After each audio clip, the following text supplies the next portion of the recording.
Good morning, good morning, good morning. 10:49. So it is good morning, good afternoon, good evening, wherever you guys are. I don't know if y'all can hear me. I thought I would do another live just on, the direction I was set in this morning. It's Psalms 126. And I guess that's a song. That's a song. A song of ascents. So I'm just going to read it. Psalm 126. When the Lord restored the fortunes of Zion, we were like those who dreamed. Our mouths were filled with laughter, our tongues with songs of joy. Then it was said among the nations, the Lord has done great things for them. I think that's like the main message there. The Lord has done great things. Psalms 126:3. The Lord has done great things for us, and we are filled with joy. Restore our fortunes, Lord, like streams in the Negev. Those who sow with tears will reap with songs of joy. Those who go out weeping, carrying seed to sow, will return with songs of joy, carrying sheaves with them. So I think everyone has a different perspective of what that says. But basically, he's restored. He's restored many lands. He's restored many people through filling with laughter on our tongues, songs of joy. So, he wants us to be and live happy lives. Hey, everyone, happy lives and be joyful. And I know it's hard sometimes for us to find that, we struggle daily. And that's from Psalms 126, New Living Testament. Then on Daily Bread says great things. And that one was Psalms 26 too. And it says, just going to read what it says. On November 9th, 1989, the world was astonished by the news of the fall of the Berlin Wall. So it's some history along with some of the words. The wall that had divided Berlin and Germany was coming down, and the city that had been divided for 28 years will be united again. Though the epicenter of joy was Germany, and an onlooking world shared the excitement, something great had taken place. When Israel returned to her homeland, Israel, in 538 before Christ BC, after being exiled for almost 70 years, it was also momentous. Psalm 126 begins an over-the-shoulder look at the joy-filled time in the history of Israel. The experience was marked with laughter, joy, singing, and international recognition that God had done great things for his people. God had done great things for his people. And what was the response of the recipients of his rescuing mercy? Great things from God prompted great gladness. Furthermore, his works in the past became the basis of fresh prayers for the present and bright hope for the future. You and I need to look far in our own experiences for examples of great things from God, especially if we believe in God through his son, Jesus. 19th century hymn writer Fanny Crosby captured this sentiment when she wrote, "Great things he hath taught us, great things he has done, and great are rejoicing through Jesus his son. Yes, to God be the glory, great things he has done." So I was reading this with my daughter earlier, and she busy, she just had a baby. But I wanted to instill these things in her. And I tried to attempt to do it today. And she was like, "Mom," I asked her the question, "What great things have you experienced on the hand of God?" I asked her that a few days ago. What can you be grateful for? What can you acknowledge God for? And she was just telling me about this chicken sandwich, Popeyes, blah, blah, blah, blah. So I gave her examples on how to find grace or how to have gratitude in everything you do. So I asked the questions. When you open your eyes this morning, who do you think breathed air into your lungs? Who do you think gave you an opportunity to wake up this morning? Who do you think? Let that sun shine upon your face, or in whatever form you woke up this morning. Because of the sun, there was night and then day. or because you heard birds chirping. When I wake up, sometimes on my days off, I hear birds chirping, and I'll be thanking God. Thank you, Father, for sending that beautiful song to wake me up, to breathe life into my lungs. So then I started giving her examples. Look over at your babies. Are they breathing? Yes. And every time she'll answer the question, I say, to God be the glory. Just giving her examples of how God has done great things. I was like, when you woke up beside your man this morning, did he wake up today? Was he able to go and be a provider for your house? She said, yes. I said, every time you answer yes to something, I want you to say, we thank God. To God be the glory. Give God all the glory. She was like, you want me to thank him for a chicken sandwich? I was like, yes.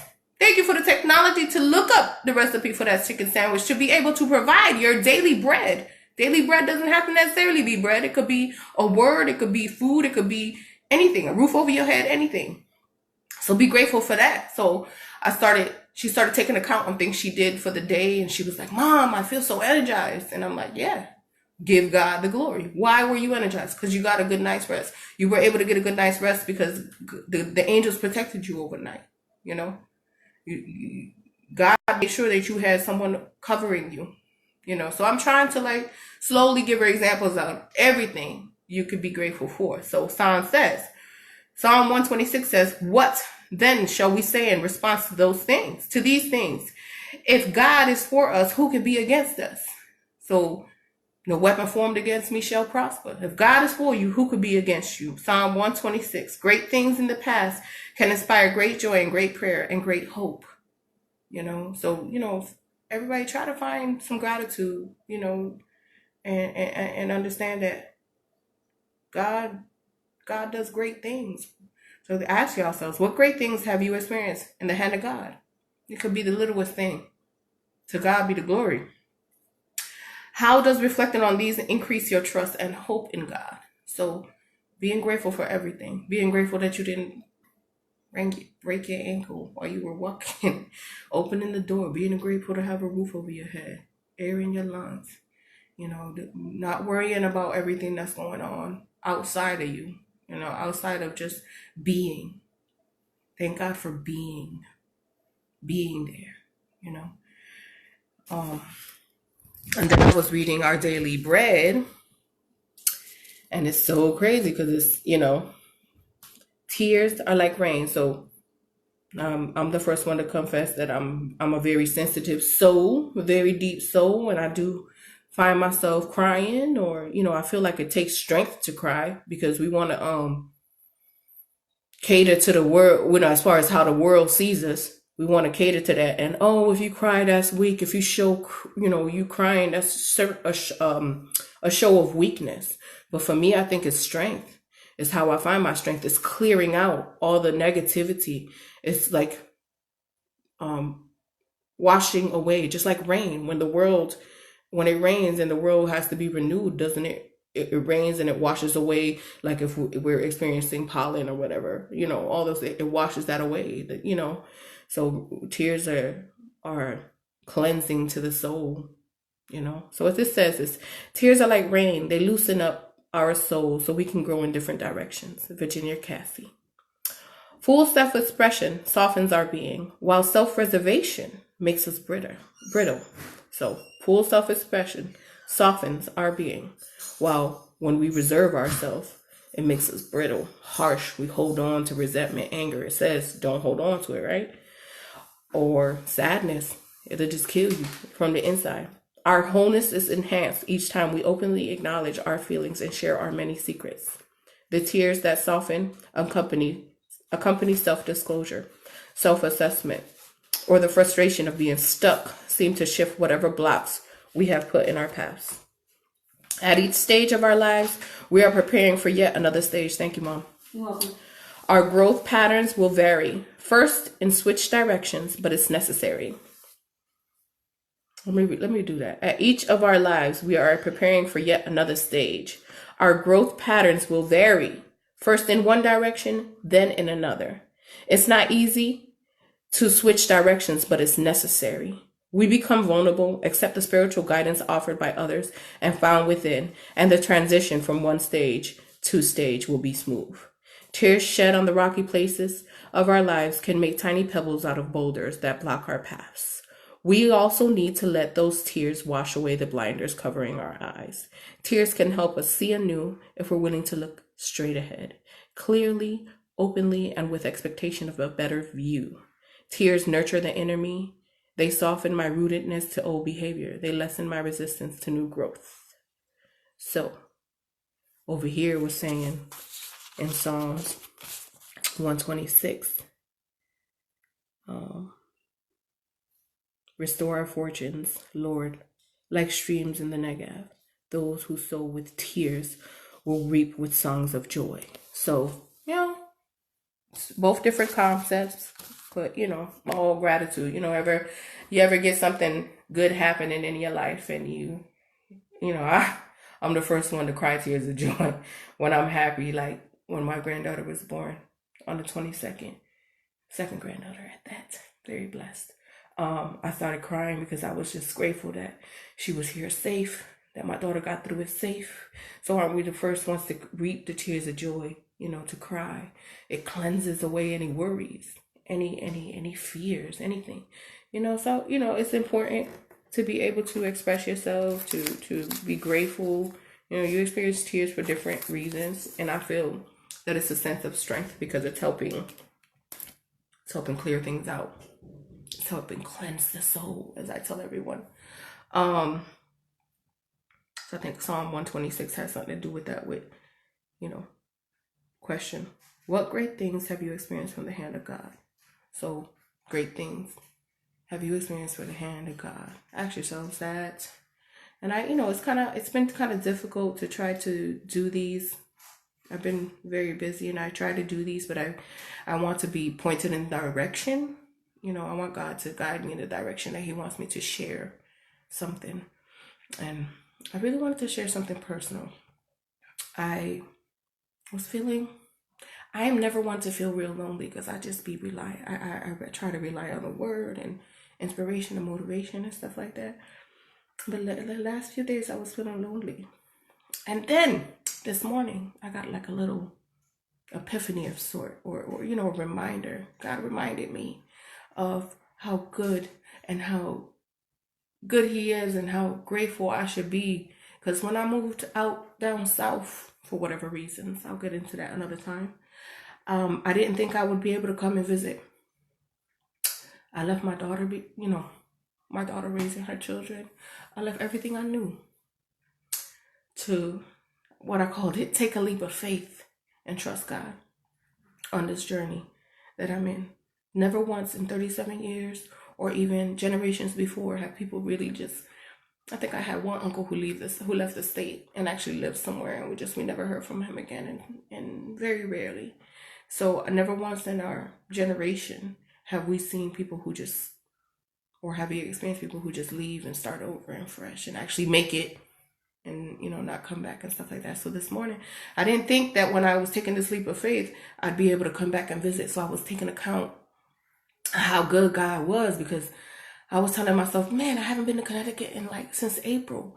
However, I forgot, totally slipped my mind, that I went back to Connecticut on June 29th on my friend's birthday.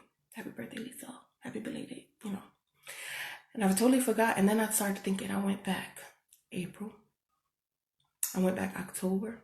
So I moved in August. And I went back that October. So it was like 3 months after, right? So now it's been a year since I've been down south. So you think about seasons. So I was thinking about seasons. And I was thinking about, we're talking about gratitude, how good God has been. So this morning, I'm driving at work and I'm taking everyone where they need to go. And I realize God has made sure that each time or each season of the year, I didn't think I'd be able to financially have the finances to go back and forth. And God has provided, and I had been grateful for that. I was able to go back October. I was able to go back. I think it was, I don't know if it was January. I was able to go back in April. I was able to go back in June. And now I'm going back the ending of August or the beginning of September. So I've been able to go to Connecticut 4 or 5 times in the year that I've been here. And I make maybe like 60% less than what I was making before. And God has made it all possible. You know, all things are possible. I can do all things through Christ, which strengthens me. You know what I mean? Like, I didn't think when I took this leap of faith and just went out on a journey that he sent me on. And I would always say, it's like this journey leaving Connecticut on my own. Luckily, I've been blessed to be able to bring my mother where she needed, you know, to separate herself from that too. I always said, it's like jumping off a plane. You know, I'm scared of heights. Jumping off a plane with no parachute, and the only safety net I had was God.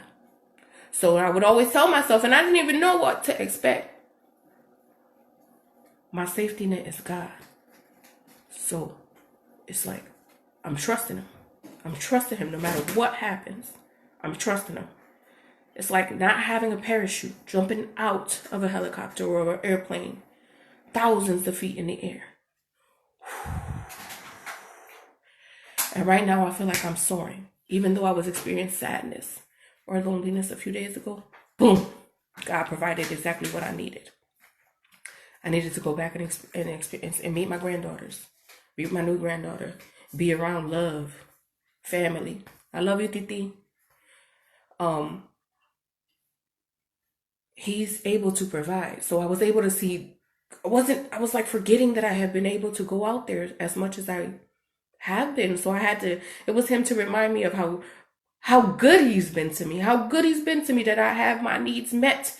And when I was feeling lonely, I had an idea to go out and go meet, let me go meet this new addition. This is a blessing from God. Let me go. This is my legacy or my legacy, the womb that's producing for me for God. He's working in mysterious ways. It's a beautiful thing. And then he reminded me in the midst of my routine, in the midst of it all, God has been good to me. And I can't even express to y'all how grateful I am for it when I'm feeling lonely, when I feel like I need love.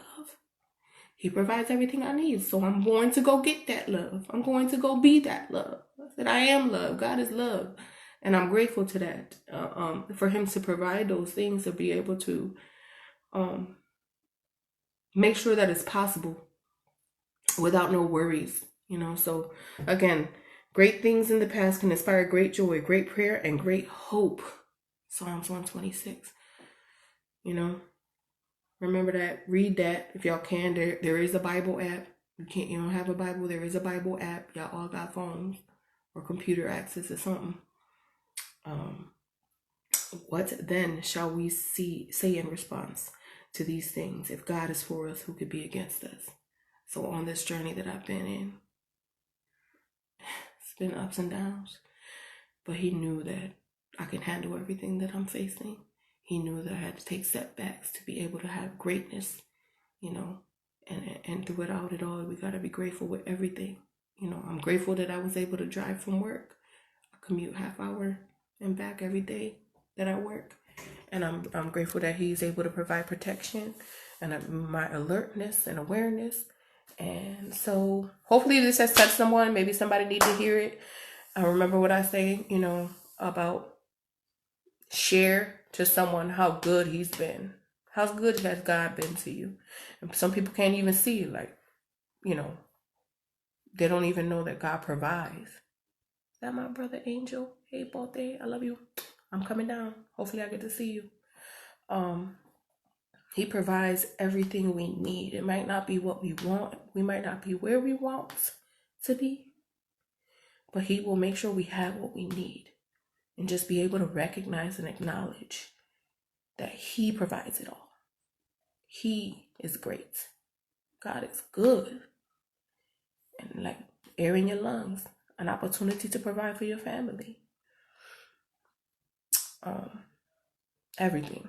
Food on your plate, even if it's the fruit, grapes, whatever it is. Time to be able to be here and express your love to the people that are in your journey, that are on your path. So I was saying Psalms 26 pop out there. Oh, it's Psalms 126. It's about If God is for us, who can be against us? Great things. Rejoice, share, be joyful, sing, worship, laugh. Laugh is a form of prayer because it's gratitude, grace and gratitude. So it's like share it with someone how good God has been, what He has brought you out of. Sometimes we go through those trials.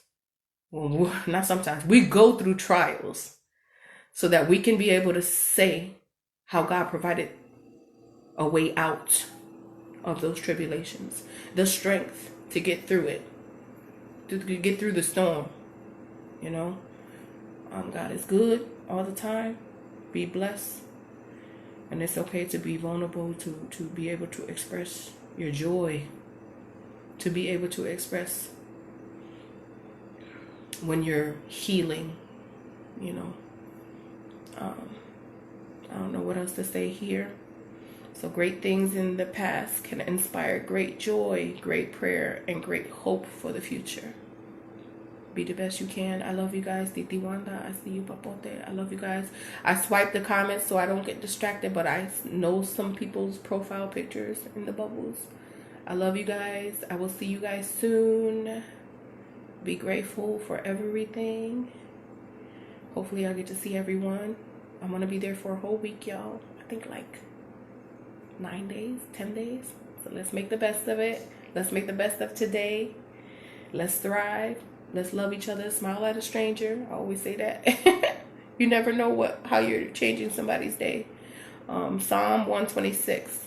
Psalm 126. I'm probably all over the place, but I love you guys. Take care.